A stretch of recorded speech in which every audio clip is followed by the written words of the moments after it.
Apa yang kita rasakan enak dari perbuatan orang ke kita, kita lakukan ke orang lain, insya Allah orang nyaman. Ada juga orang, ini yang sebaliknya ya, orang yang tidak nyaman. Bagaimana kalau ketemu orang yang begini? Itu pelajaran. Ini tiap celetak-celetuk kan nggak enak. Pet bun, pendek buntet, menghina aja. Apa aja yang dia katakan bikin kita kecewa, sakit hati, enek. Ini pelajaran. Allah udah berikan kepada kita ilmu lewat beliau. Kok nyebut beliau? Ya karena besok lusa bisa lebih baik dari kita. Dan gak ada ruginya. Kita udah dapat contoh buruk supaya kita merasakan sebuah keburukan agar kita tidak melakukannya. Pernah ketemu tidak dengan orang yang nyebelin? Jawab. Kapan ketemunya? Sering? Sering. Pada waktu bercermin yang ketemu dia, halo, harus cari akal nih ya. Jadi kalau ketemu orang yang nyebelin, itu adalah takdir Allah supaya kita belajar dan merasakan betapa enggak enaknya celetak-celetuk, betapa tidak enaknya kita dihina, betapa tidak enaknya kita dinyepetin, dinyelekitin. Cup. Nah, kalau cup nih,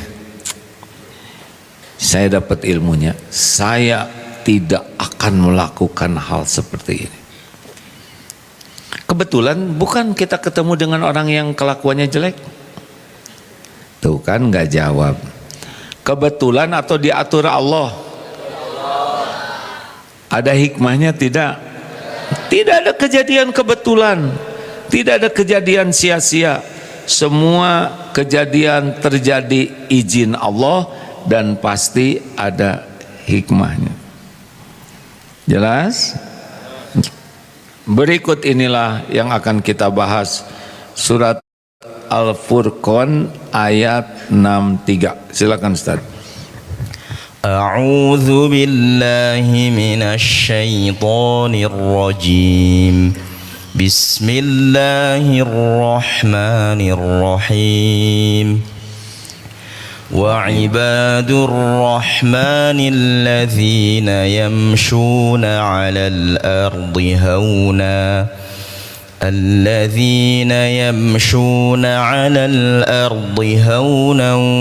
وإذا خاطبهم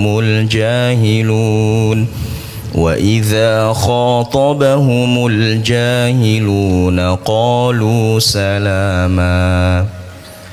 Dan hamba-hamba Allah wa ibadur rahman, hamba-hamba Allah yang maha penyayang, itu alladzina adalah orang-orang yamsuna alal ardi hauna, yang berjalan di atas muka bumi ini dengan rendah hati, tidak arogan, tidak petantang petenteng, tidak merasa paling gagah, paling hebat, kasar, ketus, tapi tenang, penuh dengan kejernihan, penuh dengan kelembutan hati. Itu ciri, ya kan. Ada yang jalan tuh berogah, gerogah, gege, ya.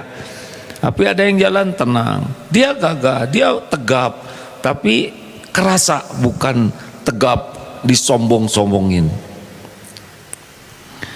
Nah, dan ini wa idza khatabahumul jahiluna qalu salama. Nah, ini nih testing dari Allah ketangguhan seseorang. Ada yang tangguh ketika bertarung tuh tangguh, kuat. Tapi ketika ada orang yang nyelekit, rontok dia jadi lemah. Halo? Ini serius nih, ada yang tangguh naik ke puncak bukit, gunung tinggi. Tapi ketika adiknya, istrinya berkata yang tidak enak, meledak dia jadi rapuh. ada yang otot kawat, balung besi, leher beton, urat kabel, wajah asbes. Wah ya, ngangkat besi kuat, lari kuat, berenang kuat. Tapi ada orang yang celetuk nggak enak, meledak marah. Ini orang rapuh. Karena orang yang kuat alladzi yamliku nafsahu indal ghadab. Orang yang perkasa itu nampaknya itu adalah ketika ada sesuatu yang menyakitkan, menjengkelkan, yang tidak sesuai harapan, yang membuat dia marah, dan dia bisa mengendalikannya. Jadi ini serius nih. Untuk memiliki otot kawat, balung besi, leher beton itu ngangkut karung, bukan karung, apa, barbel. Diangkut, push up, nonjok, ini itu, susah ngegedein badan tuh. Tapi sekali ada orang nyeletuk, dia langsung rapuh. Manusia rapuh itu manusia yang mudah tersinggung, mudah marah-marah. Manusia lemah itu adalah yang sangat rentan menjadi seorang pemarah. Itu manusia lemah. Bukan saya yang bicara, Rasulullah SAW. Jadi orang yang perkasa itu justru bisa nampaknya ketika ada yang bisa bikin gak enak hati. Di antaranya adalah orang jahil ini. Disebut jahlun ini kebalikan dari hilm. Hilm itu adalah kemampuan mengendalikan amarah ketika ada pemicunya. Nah, yang memicunya itu yang jahlun itu, yang jahil, yang dia ini bodoh karena dia tidak bisa mengendalikan nafsunya. Lalu qalu salaman, apa perkataan yang mengandung keselamatan? Ya, selamat dari perkataan yang buruk. Kitanya tuh selamat dari perkataan dan perbuatan yang tidak disukai Allah. Jadi inilah, suatu saat ada yang datang ke Rasul. Bayangkan Rasulullah dijambak begini. Jangan ngetes saya ya, beda lagi nanti kaplingnya. Saya akan juga berusaha tapi agak lama balasannya. Rasulullah itu dijambak sampai berbekas lehernya merah. Rasul melihat dengan senyum. Nabi, mana sini, kasihin duit yang dikasih Allah. Senyum aja. Tolong berikan. Kita dengarnya aja pengen nonjok. Rasulullah tidak. Di masjid, maaf ya, maaf. Di masjid, ada yang pipis. Coba kalau kita gimana? Bisa di smackdown. Enggak, Rasul, sahabat marah. Jangan. Ini masjid, bukan tempat seperti ini. Ambil ember, bersihkan, beres. Cucunya Ali bin Abi Thalib ketika mau masuk ke kampungnya dihina, dicaci, beliau diam, dengar, tenang. Sesudah itu sebentar lagi saya mau masuk ke kampung saya. Kalau akan masih ada yang mau disampaikan, sampaikanlah. Kalau sampai di kampung saya didengar orang, nanti orang akan marah. Selesai begitu, ambil uang, dikasih. Jangan coba-coba ini ke saya ya. Kemudian dibuka jubahnya, dikasihkan.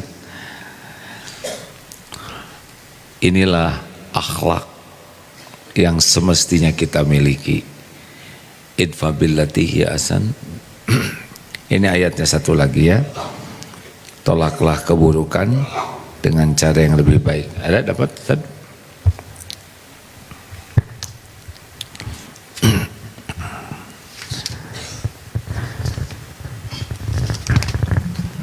Nah, ada, silakan. Surat Fussilat ayat 34. Fussilat 34. Ini akhlak yang harus dimiliki. Fussilat ayat 34.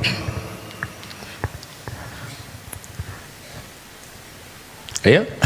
A'udzu billahi minasy syaithanir rajim. Bismillahirrahmanirrahim.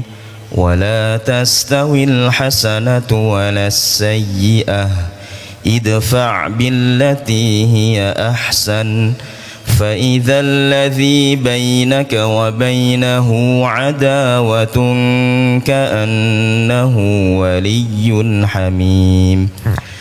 Dan tidaklah sama kebaikan dan kejahatan. Tolaklah kejahatan itu dengan cara yang lebih baik, sehingga orang yang ada rasa permusuhan antara kamu dan dia akan seperti teman yang setia. Fussilat 34. Idfa billati hiya ahsan. Tolaklah perbuatan buruk orang itu dengan cara yang lebih baik. Sehingga maka tiba-tiba faidal ladzi bainaka wa bainahu, antara kamu dengan dia yang ada permusuhan, adawatun ka'annahu waliyun hamim, dan seolah-olah bisa jadi teman yang setia. Gini, Allah membalikan hati orang itu hadiah kepada orang yang bisa menolak keburukan dengan cara yang baik. Bukan kita yang membuat orang jadi baik, Allah yang membalikan hati orang, karena Allah melihat kita bisa menahan diri dan bisa tetap bersikap baik. Ini harus dilatih. Silakan, sudah sampai pamitan? Sudah tersambung, alhamdulillah. Bagi teman-teman yang menyimak lewat MQEF-FM 102,7 MQFM Bandung, silakan Pak Miftah Farid sudah bersama di kajian radio dan streamingnya. Begitu. Ini tidak serta-merta dengar ceramah langsung bisa, ya. Ini harus dilatih. Harus dilatih. Doanya Allahumma hdini li ahsanil akhlaq la yahdi li ahsaniha illa anta. Ya Allah, tunjukkan kepadaku akhlak yang baik, tiada yang dapat menunjukkannya selain Engkau. Ya Allah, wasrif anni sayyi'aha la yasrifu anni sayyi'aha illa anta. Dan palingkan dari diri hamba-Mu ini ya Allah akhlak yang buruk, tidak ada yang dapat memalingkannya selain Engkau. Allahumma inni a'udzubika min munkaratil akhlaq wal a'mal wal ahwa wal adwa. Ya Allah, palingkah, ya Allah, hamba berlindung kepadamu dari mungkarnya akhlak, mungkarnya amal, mungkarnya hawa nafsu, dan mungkarnya penyakit. Allahumma ati nafsi taqwaha wa zakkiha anta khairu man zakaha anta waliyuha wa maulaha. Ya Allah, berikan kepadaku jiwa yang takwa, Engkaulah sebaik-baik yang bisa dan bersihkan jiwa ini. Engkaulah sebaik-baik yang kuasa membersihkannya. Engkaulah pelindung pemelihara jiwa ini. Minta ke Allah dan latih terus. Tiap ketemu orang yang jengkelin, jadikan sarana berlatih.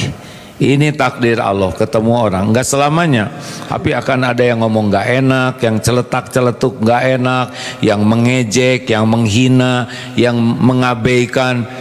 Dicuekin kita, ini enggak apa-apa, enggak apa-apa.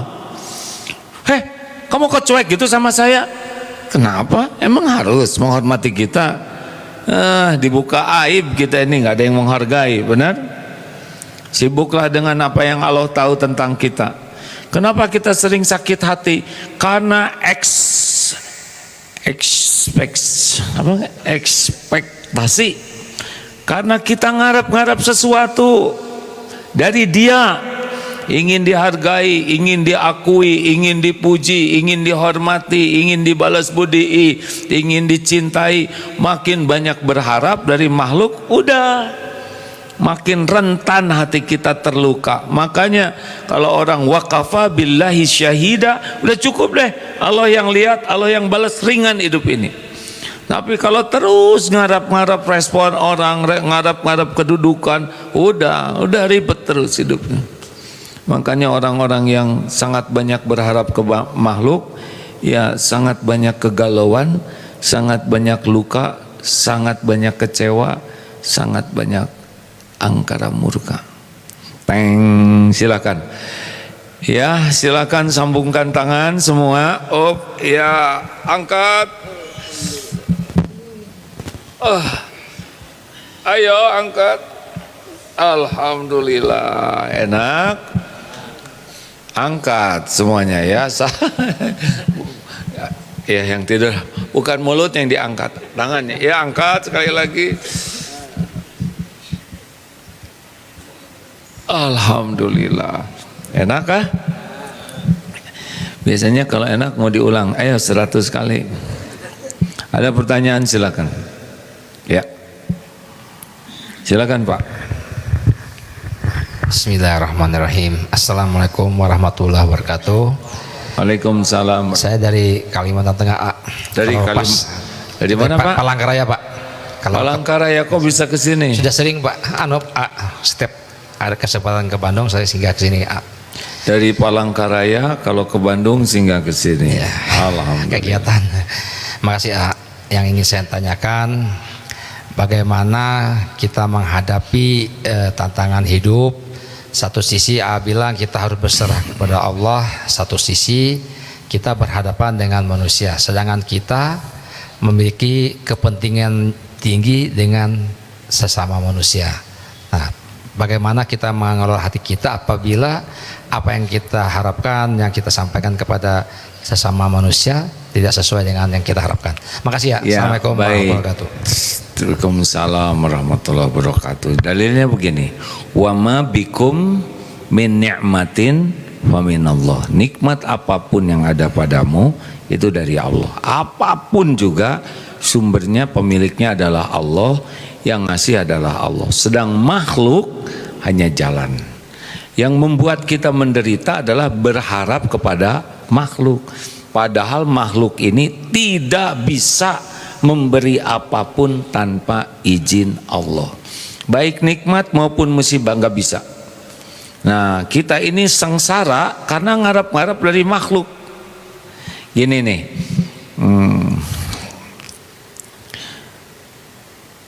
begitulah ya. Sudah jelas belum? Misalkan ini air, nah kita ngarap-ngarap ke kerannya, padahal sebetulnya yang menentukannya itu, yang membuka tutup rezeki itu Allah. Nah, kita berharapnya justru kepada moncongnya, padahal yang membuka nutupnya adalah Allah. Nah, jadi ikhtiar saja. Kenapa kita ikhtiar? Ikhtiar itu perintah Allah, Pak, ibadah. Dalilnya apa? Ihris ala ma yanfa'uk wasta'in billah wala ta'jaz. Berantusiaslah, bersemangatlah dengan apa-apa yang manfaat bagimu, dan mintalah tolong kepada Allah, dan janganlah kamu lemah. Jadi ikhtiar. Tapi perkara apa yang Allah takdirkan, ya sesuka Allah lah. Kita bisa ikhtiar aja udah ada pahalanya. Mau dikasih berapa, kapan, di mana, sesuka Allah. Dikasih syukur, pahala. Nggak dikasih sabar, pahala. Nggak ada ruginya kita apapun. Yang rugi itu adalah yang berharap dari selain Allah. Itu capek, Pak. Jadi tegang terus, stres, musim apa tuh, tender, relax aja tender mah. Kalau rezeki kita bakal ketemu. Kalau enggak ya nggak apa-apa. Tinggal jalannya benar atau enggak. Kalau jalannya salah, walaupun dapat nggak dapat pahalanya, gitu. Ini maling misalkan, istiqoroh dulu. Ya Allah, di daerah mana nih? Ya, yang bawa dompetnya tebal-tebal. Engkau maha tahu. Tebak, sukses nggak maling ini? Kan? Dia sholat 2 rakaat. Ya Rob, tolonglah jangan sampai ada yang nangkep saya. Bukankah semua polisi adalah milikmu? Buatlah yang mau saya colong itu lalai. Hanya engkau penolongnya. Kira-kira jadi tidak malingnya? Enggak akan, bakal ditolong oleh Allah, dikasih rezeki yang halal. Tapi karena dia niat maling, dia ikhtiar, Allah tahu dia nggak ingat sama Allah sama sekali, maka dipertemukan oleh Allah dengan orang yang memang di dalam rencana Allah harus ditakdirkan hilang dompetnya karena dia pelit atau apa, sehingga Allah menguji dia. Ini ketemunya antara copet dengan yang dicopet itu Allah yang ngatur. Ini pergi keluar rumah nggak doa, sepanjang jalan nggak bagus, dia ngambil uang orang, apalah misalkan Allah tahu, sehingga ditakdirkan terjadi begitu. Tidak ada kejadian yang di luar kekuasaan Allah, tidak ada kejadian yang di luar pengetahuan Allah, tidak ada kejadian yang di luar takdir Allah. Kalau yang baik pasti dari Allah, kalau yang buruk pasti diundang oleh dosa kita, gitu.